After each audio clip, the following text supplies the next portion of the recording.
Sobrang close ng anak ko at ang ninong niya. Ito ba ay lukso ng dugo?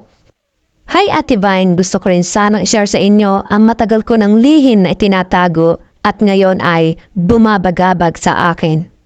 Itago nyo na lang ako sa pangalang Daisy, 34 years old, may asawa at isang anak. Ganito po kasi yon Ate Vine.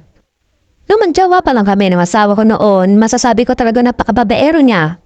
Lagi ako nung umiiyak at lagi ako nagsiselos, kaya hanggang sa naibigay ko ang aking sarili at nalaman ito ng aking mga magulang at ipinakasal ako sa asawa ko ngayon. Akala ko pag kinasal kami ng asawa ko ay magpabago na siya pero hindi pa rin. May nababasa pa rin ako sa kanyang messenger na meron siya mga nakakachat na ibang babae. Lagi pa rin akong umiiyak hanggang sa nakadalawang taon na kami nagsasama na paulit-ulit na lang pero ayoko naman makipaghiwalay dahil mahal ko ang asawa ko. At sabi niya, bigyan ko raw siya ng anak para tumigil na siya. May kapitbahay kami si Ruben, ang kaibigang matalik ng aking asawa. One time nag-away kami ng matindi ng asawa ko at lumayas ako. Wala akong ibang maisip na mapupuntahan kaya pumunta ako kay Ruben.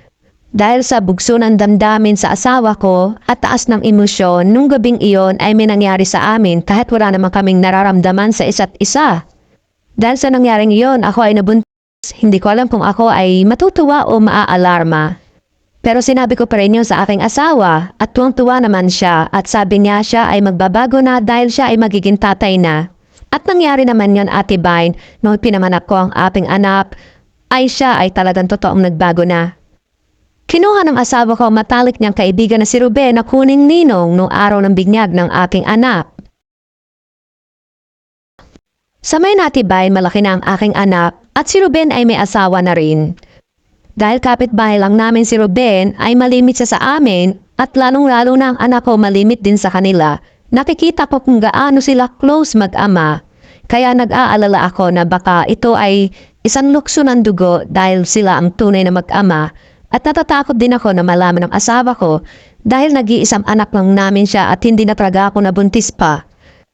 Natatakot ako na malaman ng asawa ko dahil baka iwan niya ako, iwan niya kami ng anak ko. At ayoko rin naman malaman ni Ruben na siya ang tunay na ama dahil siya ay may pamilya na at ayoko rin masira ang pamilya niya.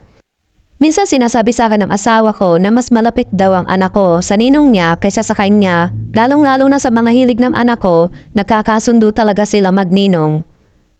Hindi na lang ako umiimik kapag nagsasabi siya ng ganon, dahil kinakabahan ako. Ayoko malaman ang bawat pamilya namin ang sikretong itinatago ko na matagal na, dahil ayoko masira ang bawat pamilya namin na meron kami.